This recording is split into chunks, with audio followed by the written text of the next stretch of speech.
नमस्कार, मैं अपर्णा और आप देख रहे हैं सीमांचल की आवाज। पटना से बड़ी खबर आई है, जहां नीट की छात्रा की मौत के 4 दिन बाद पीड़ित परिवार से मिलने पूर्णिया सांसद पप्पू यादव पहुंचे। उन्होंने केंद्रीय मंत्री और भाजपा नेता गिरिराज सिंह पर जोरदार हमला बोला। पप्पू यादव ने कहा कि बेटी की कोई जात नहीं होती। जब जहानाबाद में ऐसी घटना हुई तो गिरिराज सिंह और सामाजिक संगठन वहां क्यों नहीं पहुंचे। उन्होंने आरोप लगाया कि खगड़िया और बेगूसराय में बेटियों के साथ हुई घटनाओं पर भी गिरिराज सिंह चुप रहे। पप्पू यादव ने गिरिराज सिंह को कर्महीन और संस्कारहीन करार दिया। सिर्फ बयानबाजी और अपशब्दों से राजनीति नहीं चलती, समाज को बचाने की जिम्मेदारी है। उन्होंने चुनौती दी, अगर गिरिराज सिंह में हिम्मत और नैतिकता है तो जहानाबाद की छात्रा की मौत की सीबीआई जांच कराए। पप्पू यादव ने इसे अपनी बेटी का मामला बताते हुए कहा कि पीड़िता को न्याय दिलाकर रहेंगे।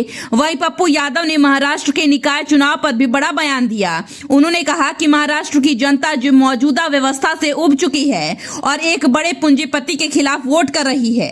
पप्पू यादव का दावा है कि इस चुनाव में सेकुलर सोच वाले मतदाता निर्णायक भूमिका निभाएंगे। उन्होंने कहा, लोगों ने बीजेपी को डिसलाइक कर दिया, इस बार सेकुलर ताकतें मजबूत होकर उभरेंगी। महाराष्ट्र में सेकुलर मराठा और बिहारी समुदाय मिलकर नई और बड़ी सरकार बनाएंगे।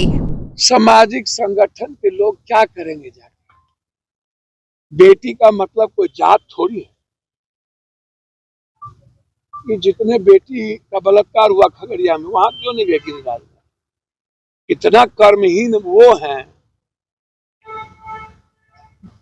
संस्कारहीन वो हैं। वो तो पता चलता है जब बेगूसराय में बेटी के साथ बलात्कार होता है, घटना घटती है, वहां वो नहीं जाते। इसीलिए गिरिराज दादा खाली मियाँ मियाँ करने से, मियाँ को गरियाने से आपकी दुकान नहीं चलने वाली। समाज को बचाइए, और औकात और हिम्मत है ना तो जहानाबाद की बेटी से का सीबीआई इंक्वायरी करा दीजिए। और आप कितने संस्कार विहीन है कि जहानाबाद में रह के बेटी के घर पर नहीं गए। ये मेरी बेटी है, मैं न्याय दिला के रहूंगा। और जनता उभी हुई है। अब वहाँ एक बड़े पूंजीपति के खिलाफ वोट लोग दे रहे हैं। पूरा बम्बई पर एक उद्योगपति का कब्जा हो रहा है, लड़ाई लड़ रहे हैं।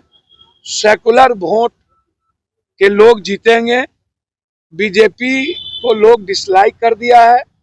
वहाँ सेकुलर और मराठा बिहारी मिल करके एक नया बड़ी सरकार। बहरहाल नीट छात्रा की मौत पर पप्पू यादव का गिरिराज सिंह पर तीखा हमला और महाराष्ट्र निकाय चुनाव पर बड़ा राजनीतिक बयान, दोनों ही मुद्दों पर उन्होंने साफ किया कि सिर्फ बयानबाजी और दिखावे से राजनीति नहीं चलेगी। सच्चाई और न्याय के लिए पप्पू यादव खड़े हैं और उनका यह संदेश सीधे जनता तक पहुंचा। सीमांचल की आवाज के लिए धर्मेंद्र कुमार की रिपोर्ट।